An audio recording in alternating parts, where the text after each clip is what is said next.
So everybody's talking about this shit, right? The Democrats are talking about Roe v. Wade. Again, Democrats have the House, the Senate, and the presidency. They have the executive branch. They have the vast majority of their people in the foreign policy aspect in the State Department. They have control. They have so much control over everything, right? And what's happening is they're weaponizing this particular issue. In fact, more than weaponizing it, I believe they're orchestrating this whole thing. And they're orchestrating this panic on Roe v. Wade to distract from their failures and to also fundraise money. Because guess what? We're right about at midterms and they need the money, and they need you to believe that if you just vote for them, they're slightly better than the Republican quote unquote fascists. So what happened is that the Supreme Court released a leaked document that shows, it's like a 98-page court document that shows why they want to get rid of Roe v. Wade. And if you put the document on us, oh, it's right there. Okay. They basically said the Supreme Court has voted to overturn, and this was released by Politico, abortion rights in a draft opinion. So it's just a draft opinion. The Supreme Court hasn't done this. It's just a draft opinion. But of course, how it's laid out, it causes panic into everybody. And just quoting them, we hold that Roe and Casey must be overruled. Justice Alito writes in an initial majority draft circulated inside the court. And in this document, it's 98 pages, so we're just going to go over some of it. But it's basically, according to them, and from what I read, it is pretty much denying that, rejecting the 1973 decision that guaranteed federal constitutional protections of abortion rights, and a subsequent 1992 division, which was Planned Parenthood versus Casey, that maintained the right. Roe was egregiously wrong from the start, is what Justice Alito wrote. And they also said, we hold that Roe and Casey must be overruled. And he wrote as the opinion of the court, it is time to heed the Constitution and return the issue of abortion to the people's elected representatives. So essentially, it would be the states' rights for the decision on abortion. And this is apparently unprecedented that some sort of draft was released. And just to calm everyone down, none of this is going to have anything of an effect until it is actually published. And they're saying maybe in 2 months, right?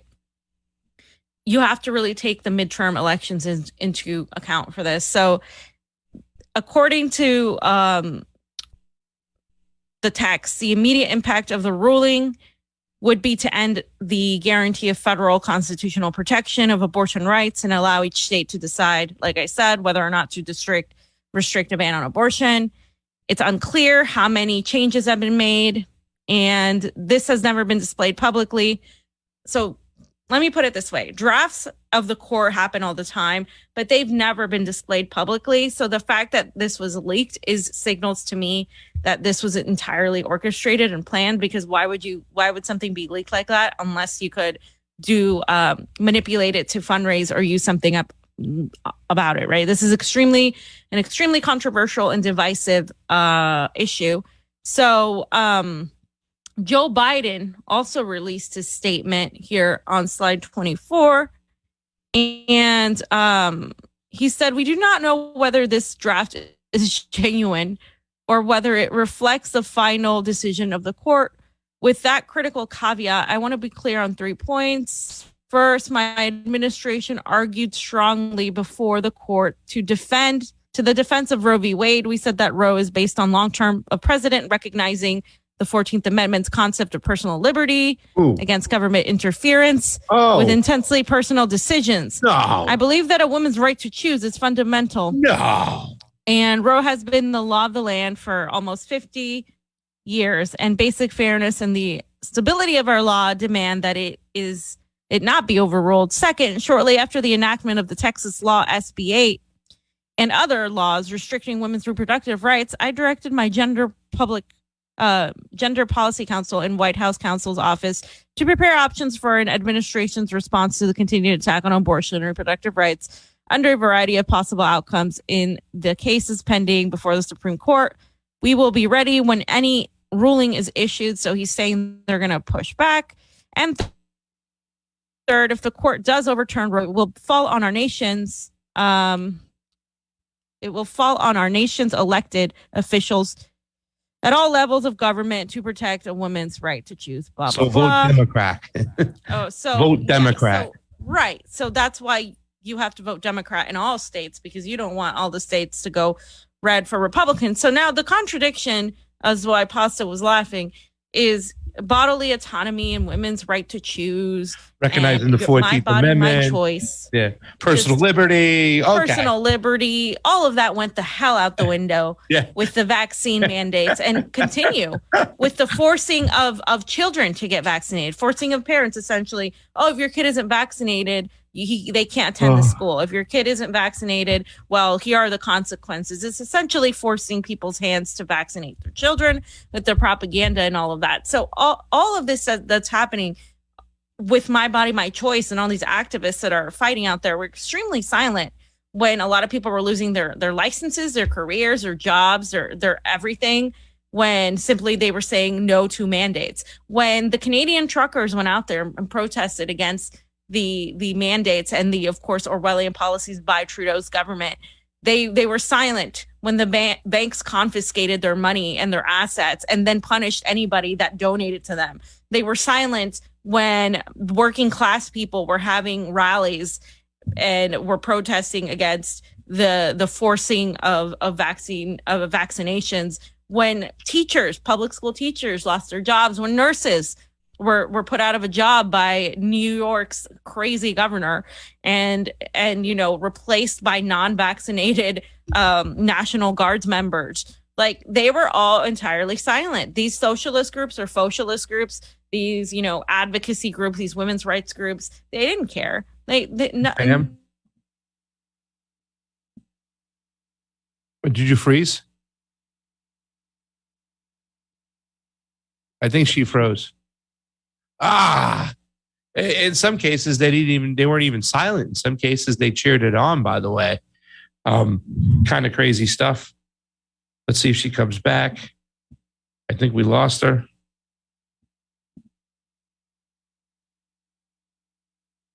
Okay, guys.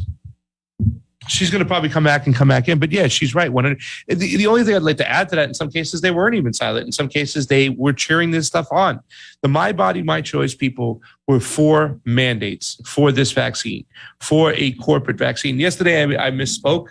I said yesterday that fascism is when the government merges with the state. I didn't mean to say that. I meant to say when corporations merge with the government, that is fascism. And that's what's going on. And a lot of people stood behind this. They cheered it on. They demanded. They didn't say anything with these people getting fired. So not only were they silent, at some cases, fam, they cheered it on. So good, fam. You're back? Yeah, I'm just trying to get the audio. Okay, good. No, I mean, I pretty much said everything, when like these people were silent. These groups, all of these groups were entirely silent when this was happening to people who wanted to keep their bodily autonomy. Now, I know morons are going to tell me this is different than a disease that you can spread. Per the CDC has said the vaccines are safe and effective, but the CDC has also said they do not stop the spread. That's according to the CDC. So therefore, and of course you can look at the percentages and things that we've discussed ad nauseum that we can discuss more on Rokfin, but it's still, you can't force a person to take something. This isn't like a disease that has like a 50%, 30%, 20% death rate, like not even close. Right. Yeah. That's a whole other story. This was something completely different. And according to the CDC's metrics too, by the way, it's like, according to the CDC's metrics, yes. It's like not even, it shouldn't be a pandemic until they had to change the definition. So. Yeah, no. And so I just want to reiterate something before Pasta, if you want to say anything, but the AP put this out, and just so you guys know, they're making a big deal out of this before it's even anything. So the Supreme Court has yet to issue a ruling on the case, and opinions and even justices' votes have been known to change during the drafting process. No ruling is expected before the court's term is up in late June or early July. So just so you know, this is clear to me that this is an orchestration by the Democratic establishment, and perhaps in line with some of the Republican establishment, because guess what? They both fundraise off this issue. This issue is the most divisive issue ever. You have people on the right that are like, no, not at all, never, no, never, abortions aren't allowed at all. You're killing, a human being. And then you have people on the liberal side that are like, full abortions, no limits on terms. The reality is that Roe v. Wade has a restriction on third trimester abortions. It does not allow for them. I think that there is a case-by-case dire circumstance, but most of the time, Roe v. Wade is against third trimester abortions in most cases. And so what is happening is something Niko too pointed out, that he saw this too, is that if you have an overturning of Roe v. Wade, everything would go to the states, but then you wouldn't have these laws set. Sure, you could have some red states that say no abortion's allowed, but you're going to have a lot of the blue states that are going to, allow it completely. So then you're just going to have this very divisive state by state sort of thing. And it's just not going to work. I just don't see this actually happening. And they want to fearmonger people into this world where it's like the Handmaid's Tale, because that's the kind of propaganda they use. Oh, your nightmare is going to be a bunch of Republicans and theocrats and stuff wanting abortions.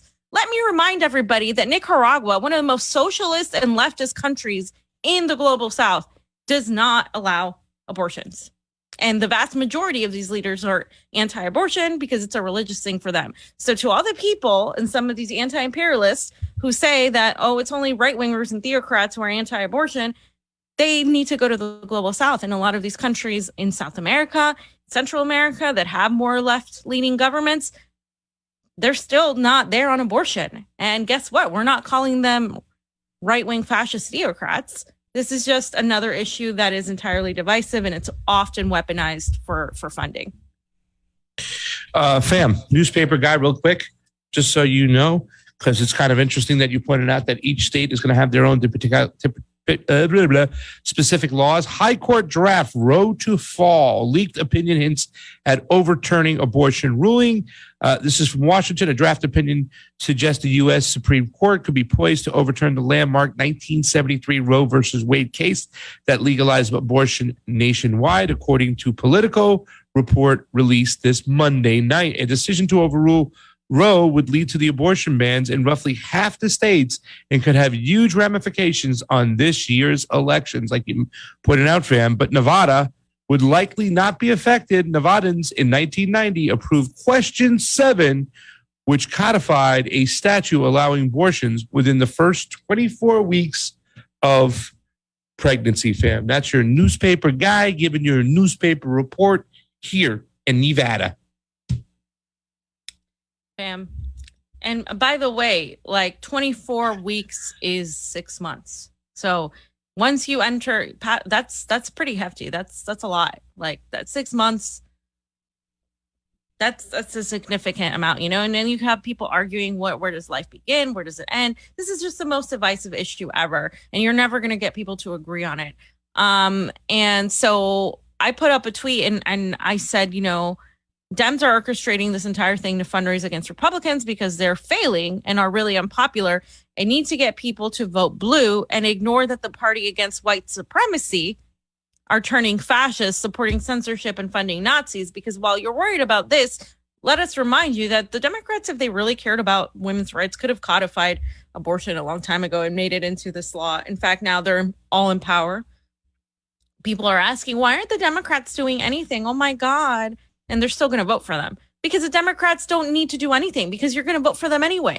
And that's exactly the mentality that they're operating in. And you can tell that this was just so carefully planned out with the tweets that were released within minutes that this thing got leaked and Politico put out their article. You can see AOC's tweet. People elected Democrats precisely so we could lead in perilous moments like these to codify Roe hold corruption accountable, and have a president who uses his legal authority to break through congressional gridlock on items from student debt to climate.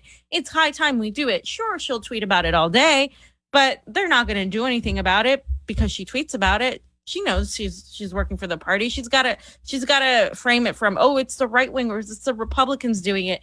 No, it's your whole fucking party doing it. It's the whole establishment doing this to make some money and to distract. Alex Michelson, the U.S. Supreme Court has the votes to overturn Roe and make abortion rights a state issue, according to a draft opinion leaked in Politico. They could change their minds. The leak is itself is unprecedented. Still, all this is a reminder that elections have consequences. What elections? Judges, like, these judges aren't voted in. The president selects them.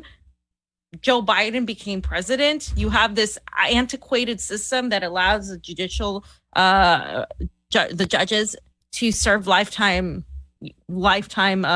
terms, and then you don't do anything to change it when you have some sort of control. I mean, this is more ridiculous. Nothing's more ridiculous to me than vote harder. If you just voted for the right guy, the right Democrat, this wouldn't be happening. Literally, we have a full Democrat entire, like, cabinet, presidency, Congress, everything. Yeah. And he continues, some are celebrating, others are terrified. Whatever you think of abortion, this is a reminder that elections have consequences. Here we go again with the election bullshit. Like, this has nothing to do with elections. You could have voted all Democrats in the Senate and in Congress, and this still would have been a thing. They still could have put this out because of the whole system and how it functions. I've talked to many voices or voters over the years who say they're all the same. They don't vote. They're not all the same. Your vote matters. So again, just reinvigorating, trying to get people to continue voting in this stupid system that is completely unfair and completely an oligarchy, trying to get people to continue to think that their vote matters and in this, in this aspect. Elizabeth Warren, an extremist Supreme Court is poised to overturn Roe v. Wade and impose its far right unpopular views on the entire country. There we go again. It's the far right only. It's time for the millions who support the Constitution and abortion rights to stand up and make their voices heard. We're not going back, not ever. So there you go. It's the liberal thing. Oh, yay, you got to go outside and protest and fight for women's rights. Women's rights have completely been thrown out too, considering the fact that we live in an oligarchy, and economic wise, women aren't doing really well, because guess what happens when you don't have a fair economic system? People who are most vulnerable suffer, and they don't care about women's rights. They don't give two shits. They care about fundraising for their party that is doing shitty, a president that has the lowest approval rating in decades, and you have a 40-year high in inflation. And then you have this liberal right here, Hillary Clinton, warned you every damn day that the Supreme Court was at risk. So if you voted for Trump or Trump proxy, explain that to your daughters and granddaughters. So this is, again, the people blaming people who voted progressive or whatever, going back to if Hillary had won, everything would be fine. But yet we have much of the same government that was in power during the Obama administration committing catastrophic foreign policy blunders, economic blunders at an all-time high of just complete and total unpopularity. And then, of course, you have Ryan Grimm. I had to put Ryan in here because he's part of this whole, let's make everybody afraid. Oh, my God, this is so bad. Leaving abortion to be decided by the states is obviously not the end goal. Their goal is to ban it everywhere. Oh, my God. They want to ban abortion everywhere. That's the goal. Who's their goal? Who are you talking about? Are you talking about conservatives? Are you talking about this country? Do you really think that a country that poisons its people, that has big pharma, that wants to reduce its population, Ryan, is going to go ahead and just eliminate a method of population control? I really don't think so. Nomiki Konst would love to see all the billionaire bro passion for free speech channeled into supporting women. Pasa, I would like to hear your take on that. Nomiki, go scratch. This is pretty much what more can I say to her? This is ridiculous. You know what I'm saying? Like, to weaponize these situations. And once again, you're advocating for censorship right there. You know what I'm saying? That's what you're doing at the end of the day. That's what you're saying. Yeah. And it's just a false equivalency to sit there and say, oh, you people who are for fighting for freedom of speech, now you're not fighting for freedom of choice. You know what I'm saying? My body, my choice. Like, yeah, a lot of us were fighting for that for quite some time. So, and still are. Yeah. I mean, some people might not be, but people like me were. Well, it's a hypocrisy too on both ends, I have to point out, right?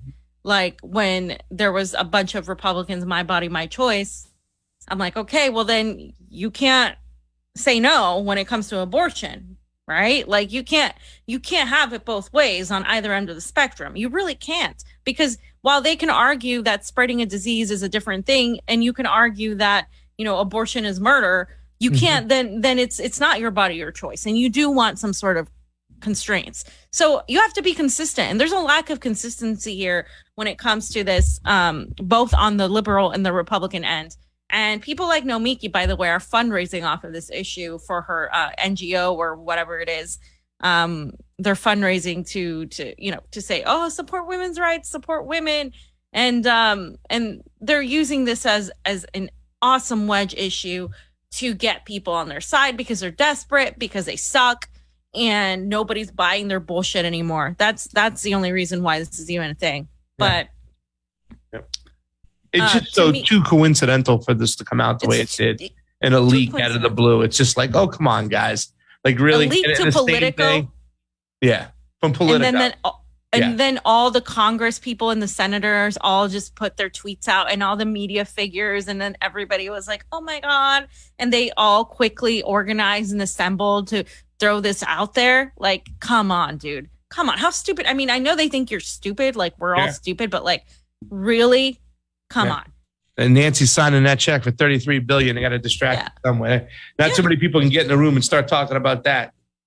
You know? Yeah, we're funding Nazis. We're funding Nazis, continuing to fund Nazis, because this isn't the first time, right? We're continuing to fund Nazis at the tune of billions and billions of dollars while our economy is failing. And they're trying to distract you with this little wedge issue in between liberals and Republicans. And I think a lot of us, you know, outside of that Republican liberal bubble, see this for what it really is. And people on both ends of the spectrum. Now, the problem with the left in the United States, or the left, is that they'd rather be allies with elite liberals in DC and these, you know, third wave feminists that are so out of touch. And really, it's a class issue too, than they would be with, say, the workers, the Canadian workers, with the poor teachers, with the poor nurses that are saying, hey, don't fire me because I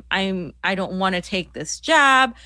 You know, that they would rather hold these people as allies, these liberal elites, than they would those working class people. And they'd rather call those working class people petty bourgeois or fash or Nazis, while still supporting the foreign policy and the people that support funding Nazis, paramilitary fascists in Ukraine. So PSL is a group, you know, we've gone to some of their events when it came to the protests after George Floyd. We've covered things they've done. They've done some good things, some anti-war stuff. They were some of the only people doing that back a couple years ago.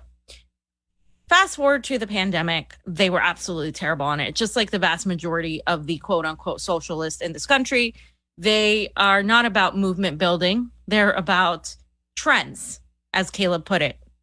They're about following whatever is trending and getting on that. And whatever is trending is usually promoted by the liberal elite, by the Democratic Party and the agenda. And that's how co-opting happens. So the PSL people, of course, Pasta, who, by the way, didn't say a goddamn thing about a real anti-war, anti-NATO, right? Anti-NATO, anti-West protests, that didn't happen. In fact, they were actually pretty much like, Putin is a dictator and we condemn his actions, but we also think, you know, that the United States shouldn't get involved. Yeah. You know, they were both citing the thing. Yeah. And they didn't say anything about the vaccine stuff except condemn, the truckers, condemn everybody else. And here they are protesting outside so quickly. They've gotten out there. It's really just, yeah. If those are the allies you want, I want nothing to do with you. You don't care if women die. Pro-life is a lie. You don't care if women die. Pro-life is a lie. You don't care if women die. Pro-life is a lie. You don't care if women die. And guess what? These little Mickey Mouse, Minnie Mouse, freaking little protests, they're not going to work anymore. You got to get some people out there, get a movement going. If you're not getting people out there right now, you're not building a proper movement. No, they're not going to work, Pasta, because after what's happened the last 2 years, this is a joke. See, all the other psyops were a little bit more carefully crafted than this, right? The pandemic, you have the Ukraine, Russia bullshit that's happening. This is something they've tried and tried and tried, and it's tiring already. It's tired. They always go back to this to try to get people on their side. The problem is it's not going to work anymore because you guys already said bodily autonomy doesn't matter. Yeah. You guys already showed us that bodily autonomy only matters if you agree with my particular political ideology. And so nobody's going to take you seriously anymore. I am a woman. I have a uterus. I am for Roe v. Wade. I am not against it. And I will say that to anybody. But I hate this. I think this is the most hypocritical bullshit, just entirely opportunistic and manipulative, orchestrated plot to distract you from the fact that Democrats suck and they have the House, the Senate, they have the presidency, they have everything, and they're going to distract you because they have midterms coming up and they need some money. And guess what? You're not going to give them money if they don't distract you from the fact that they're giving $33 billion to Ukraine, the fact that Nancy Pelosi's meeting with Zelensky but isn't meeting with her people of San Francisco, that the fact that her city is in shambles and that people are just leaving their cars open because their windows are going to get broken. So instead of their windows getting broken, they're just leaving their cars open so they can get their stuff stolen from because there's too much poverty around and people steal when there's poverty. So they're doing this for us to talk about this in the news for the next few months and just harp on, but is it just, is it legal, and should this and that, and you're never going to agree with some people on this. It's just not going to happen. This is an issue that is worldwide, an issue that people disagree on, whether you're here in the United States, whether you're in Nicaragua, whether you're in Europe, wherever you are. This is not an issue that everybody's going to agree on. Okay. And you'd be surprised how many people on the left are extremely not so keen on abortion. And this whole idea that it's just some right winger that wants it. Sure, there's a lot of support for it on the right for religious reasons, but there are a lot of people that are like, wait a minute, how is this conducted? What is an abortion take? Well, that depends on how far along you are. And sometimes, yes, it is very cruel. And the baby has to be born, and then the baby has to be, eliminated. And that's something that, and I still believe that's a person's choice because they have to live with that. Not saying that I would necessarily go that far, but that is something that is a conversation to be had. And what happens with this, with gun rights, with climate change, and a lot of these issues, they're never discussed with nuance. It's always emotion and just back and forth, and it never gets us anywhere. And that's exactly what they count on to continue this culture war and have us fighting each other instead of really looking at why are they pushing this now? You have to ask yourself, is everybody so focused on this now? The reason we're talking about it from our perspective is to show you that it's a bunch of bullshit, that to question why they're talking about it, not because we're going to be like, oh yes, Pasta, give me your stance on abortion and I will go back and forth with you. Like, that's irrelevant at this point. Yeah. What is relevant is how they're manipulating you. Distraction. That's what it is. Red herring. Yeah.